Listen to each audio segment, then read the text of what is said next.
It's Wuthering Heights Ch.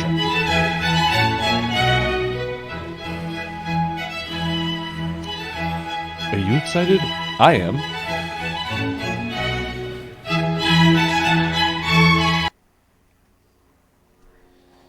By God.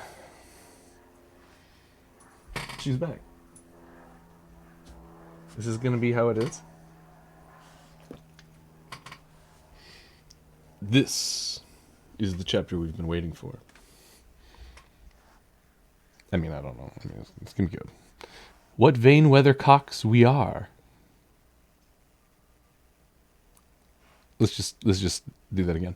What vain weathercocks we are. I, who had determined to hold myself independent of all... This is going to be good. We're going to... just start it.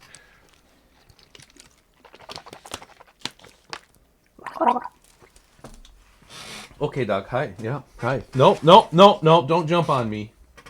The paws are kind of wet. What vain weathercocks we are. I, who had determined to hold myself independent of all social intercourse. Go on.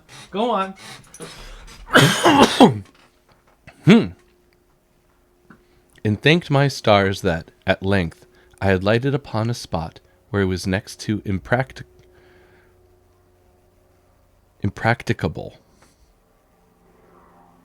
Not impractical. Impracticable. I, weak wretch, after maintaining till dusk a struggle with low spirits and solitude, was finally compelled to strike my colors, and under pretense of gaining information concerning the necessities of my establishment, I desired Mrs. Dean, when she brought in supper, to sit down while I ate it. Oh, I see. Yeah, okay. Hoping sincerely she would prove a regular gossip, and either rouse me to animation or lull me to sleep by her talk. You have lived here a considerable time, I commenced. Did you not say 16 years? 18, sir. I came when the mistress was married, to wait on her after she died. Oh, no. After she died... It was a semicolon. I misread that. After she died, the master retained me for his housekeeper. Indeed. There ensued a pause. She was not a gossip, I feared, unless about her own affairs, and those could hardly interest me. However, having studied for an interval, with a fist on either knee and a cloud of meditation over her ruddy countenance, she ejaculated, "Ah, the times are greatly changed since then." Yes, I remarked.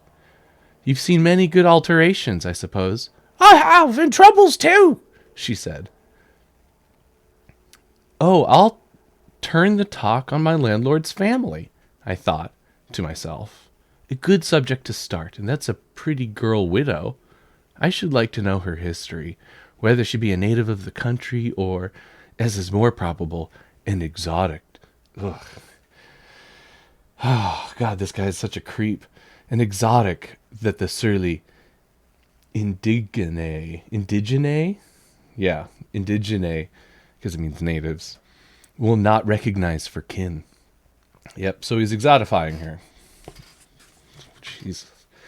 With this intention, I asked Mrs. Dean why Heathcliff let Thrushcross Grange. Let Thrush... So, supposed to be left? Or is it just let? Let Thrushcross Grange. And preferred living in a situation... Oh, I get it. Let as in... Yeah, okay. As a tenant. As preferred living in a situation and residence so much inferior. Is he not rich enough to keep the estate in good order? I inquired. And I'm going to stop with that voice now because I think it's, for your sake. In my voice's sake. Rich sir, she returned. He has. Nobody knows what money, and every year it increases. Yes, he's rich enough to live in a finer house than this, but he's very near, close-handed. And if he had meant to flit to Thrushcross Grange as soon as he heard of a good tenant, he could have not borne to miss the chance of getting a few hundreds more. It is strange people should be so greedy when they are alone in the world. He had a son, it seems. This is Lockwood speaking. Yes. Oh, there goes my phone. Excuse me. Okay. Not important. Sorry about the interruption. Yes, he had one, and he is dead. And that young lady, Mrs. Heathcliff, is his widow? Yes. Where did she come from originally? Why, sir, she is my late master's daughter. Catherine Linton was her maiden name. I nursed her, poor thing. I did wish Mr. Heathcliff would remove here, and then we might have been together again. What, Catherine Linton? I exclaimed, astonished. But a minute's reflection convinced me it was not my ghostly Catherine. Then I continued, my predecessor's name was Linton? It was. And who is that Earnshaw, Hareton Earnshaw, who lives with Mr. Heathcliff? Are they relations? No, he is the late Mrs. Linton's nephew. The young lady's cousin, then? Yes. And her husband was her cousin also, one on the mother's, the other on the father's side. Heathcliff married Mr. Linton's sister. I see the house at Wuthering Heights has Earnshaw carved over the front door. Are they an old family? Very old, sir. And Hareton is the last of them, as our Miss Cathy is of us. I mean, of the Lintons. Have you ever been to Wuthering Heights? I beg pardon for asking, but I should like to hear how she is. Mrs. Heathcliff? She looked very well, and very handsome, yet I think not very happy. Oh dear, I don't wonder. How do you like the master? A rough fellow, rather, Mrs. Dean. Is not that his character? Rough as a saw-edge, and hard as whinstone. The less you meddle with him, the better. He must have had some ups and downs in life to make him such a churl. Churl. Do you know anything of his history? It's a cuckoo's, sir. I know all about it, except for where he was first born, and who were his parents, and how he got his money at first.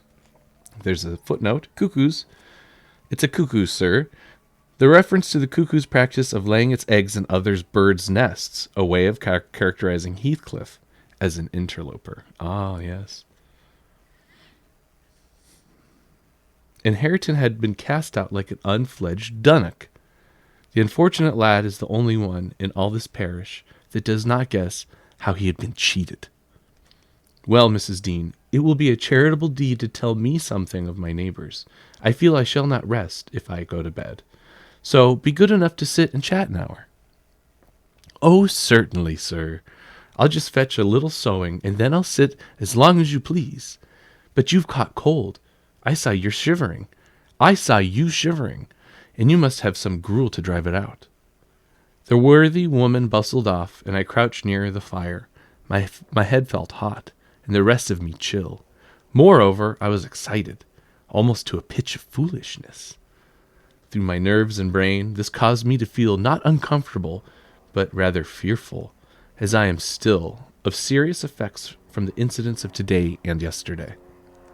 She returned presently, bringing a smoking basin and a basket of work, and having placed the former on the hob, drew in her seat, evidently pleased to find me so companionable. Before I came to live here, she commenced, waiting no further invitation to her story.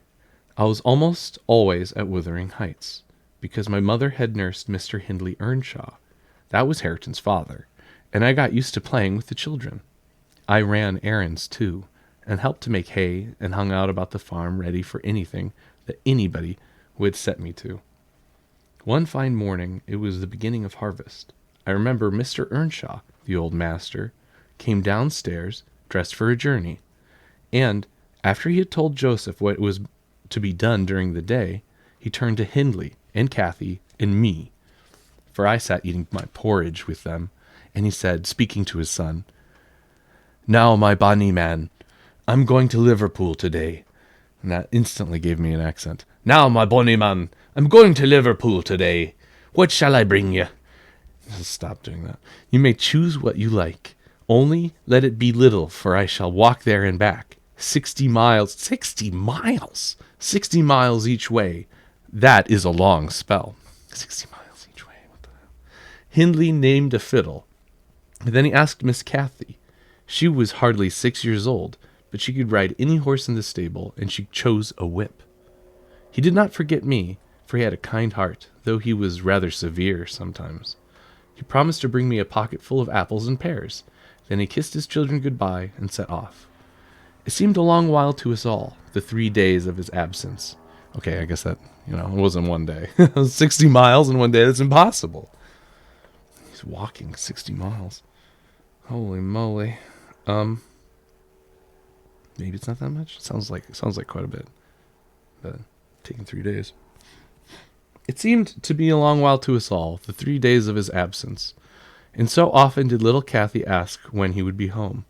Mrs. Earnshaw expected him by supper time on the 3rd evening, and she put the meal off hour after hour. There were no signs of his coming, however, and at last the children got tired of running down the gate to look. Then it grew dark.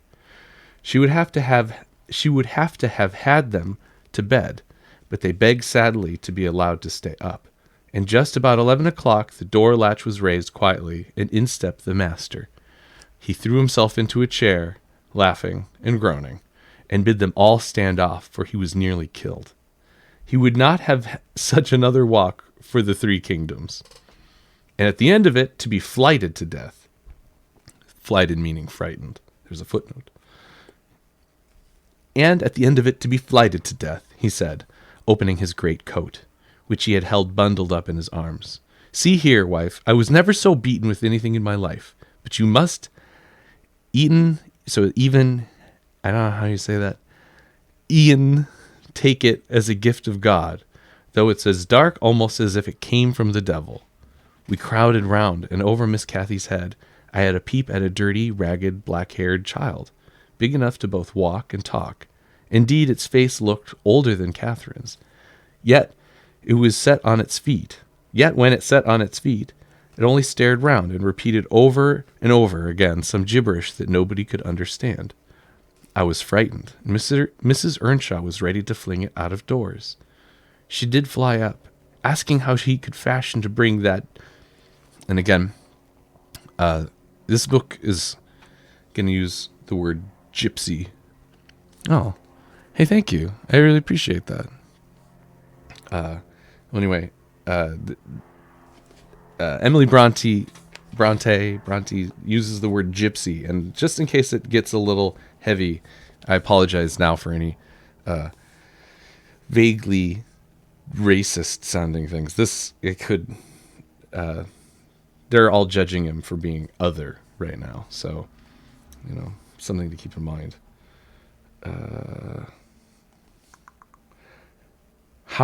Asking how he could fashion to bring that gypsy brat into the house. See, that's kind of a pejorative there. When they had their own bairns to feed and fend for, what he meant to do with it, and whether he were mad. The master tried to explain the matter, but he was really half dead with fatigue, and all that I could make out amongst her scolding was a tale of his seeing it starving and houseless and as good as dumb in the streets of Liverpool, where he picked it up and inquired for its owner. Not a soul knew to whom it belonged. Like, this language is this is Heathcliff as a child, referring to Heathcliff as an it, and that it should have an owner. He said, it's a little bit out of time, isn't it? He said, and his money and time being both limited, the book is too thick to do that, I can't read the side, both limited, he thought it better to take it home with him at once, than run into vain expenses there, because he was determined he would not leave it as he found it. Well, the conclusion was that my mistress grumbled herself calm, and Mr. Earnshaw told me to wash it, and give it clean things, and let it sleep with the children. Hindley and Kathy contented themselves with looking and listening till peace was restored. Then both began searching their father's pockets for the presents he had promised them. The former was a boy of 14, but when he drew out what had been a fiddle, crushed to morsels in the great coat, he blubbered aloud. And Kathy, when she learnt the master had lost her whip in attending on the stranger, showed her humor by grinning and spitting at the stupid little thing. So she spits at Heathcliff. Earning for her pains a sound blow from her father to teach her cleaner manners. They entirely refused to have it in bed with them, or even in their room, and I had no more sense, so I put it on the landing of the stairs, hoping it might be gone on the morrow. And they're referring to Heathcliff here. By chance, or else attracted by hearing his voice, it crept to Mr. Earnshaw's door, and there he found it on quitting his chamber. Inquiries were made as to how it got there. I was obliged to confess, and in recompense for my cowardice and inhumanity, was sent out of the house. This was Heathcliff's first introduction to the family. On coming back a few days afterwards, for I did not consider my banishment perpetual, I found they had christened him Heathcliff. It was the name of a son who had died in childhood, and it served him ever since, both for Christian and surname. So he's just Heathcliff, just that one name. Miss Cathy and he were now very thick, but Hindley hated him. And to say the truth, I did the same. We were plagued and went on with him shamefully, for I wasn't reasonable enough to feel my injustice when the mistress never put word on his behalf when she saw him wronged. He was a sullen, patient child, hardened, perhaps, to ill treatment. He would stand Hindley's blows without winking or shedding a tear, and my pinches moved him only to draw in a breath, and his eyes as if he had hurt himself by accident, and nobody was to blame. This endurance made old Earnshaw furious when he discovered his son persecuting the poor, fatherless child, as he called him. He took to Heathcliff strangely, believing all he said, for that matter he had said precious little, and generally the truth, and petting him up far above Cathy, who was too mischievous and wayward for a favorite. So from the very beginning he bred bad feelings in the house. And at Mr. Earnshaw's death, which happened in less than 2 years after, the young master had learnt to regard his father as an oppressor rather than a friend, and Heathcliff as a usurper of his parents' affections and his privileges, and he grew bitter with brooding over these injuries.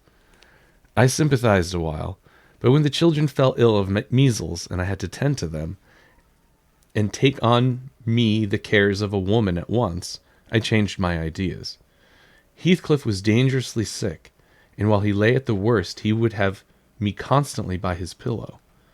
I suppose he felt I did a good deal for him, and hadn't wit to guess that I was compelled to do it. However, I will say this. He was the quietest child that ever nurse watched over. The difference between him and the others forced me to be less partial. Cathy and her brother harassed me terribly. He was as uncomplaining as a lamb, though hardness, not gentleness, made him give me little trouble. I'm going to drink some water. That should help. He got me through, and the doctor affirmed it was in great measure owing to me, and praised me for my care. I was in vain of his commendations, and softened towards the being by whose means I earned them. And thus Hindley lost his last ally. Still, I couldn't dote on Heathcliff, and I wondered often what my master saw to admire so much in the sullen boy who never, to my recollection, repaid his indulgence by any sign of gratitude. He was not insolent to his benefactor. He was simply insensible, though knowing perfectly the hold he had on his heart, and conscious he had only to speak, and all the house would be obliged to bend to his wishes. At an instance, I remembered Mr. Earnshaw once bought a couple of colts at the parish fair, and gave the lads each one.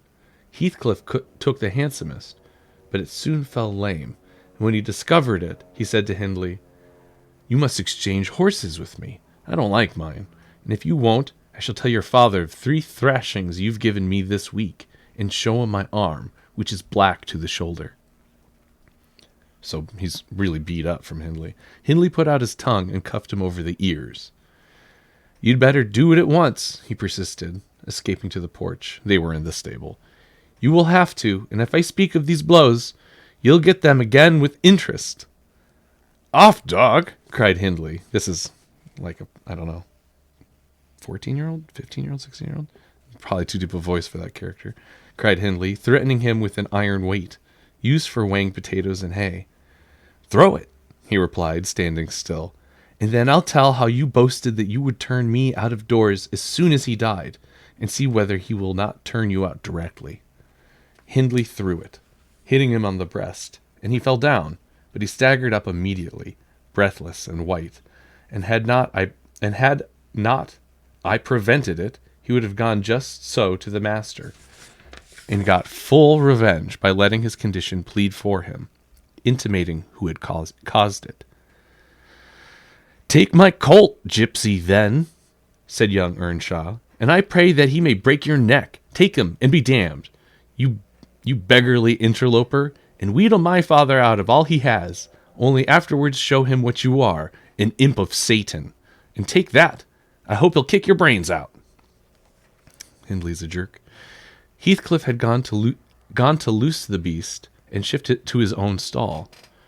He was passing behind it when Hindley finished his speech and knocking him under its feet, and without stopping to examine whether his hopes were fulfilled, ran away as fast as he could. I was surprised to witness how coolly the child gathered himself up and went on with his intention, exchanging the saddles and all, and then sitting down on the bundle of hay to overcome the qualm which the violent blow occasioned before he entered the house. I persuaded him easily to let me lay the blame of his bruises on the horse. He minded little what tale was told, since he had what he wanted. He complained so seldom, indeed, of such stirs as these, that I really thought him not vindicative. Vindicative. I feel like it's spelled vindicative. I feel like maybe I'm reading that wrong. My apologies. I was deceived completely, as you will hear. And that so concludes Chapter 4 of Wuthering Heights. And this is when the music starts, and it does a good job, and it sounds really good. There we are. Second. Chapter 4, Wuthering Heights.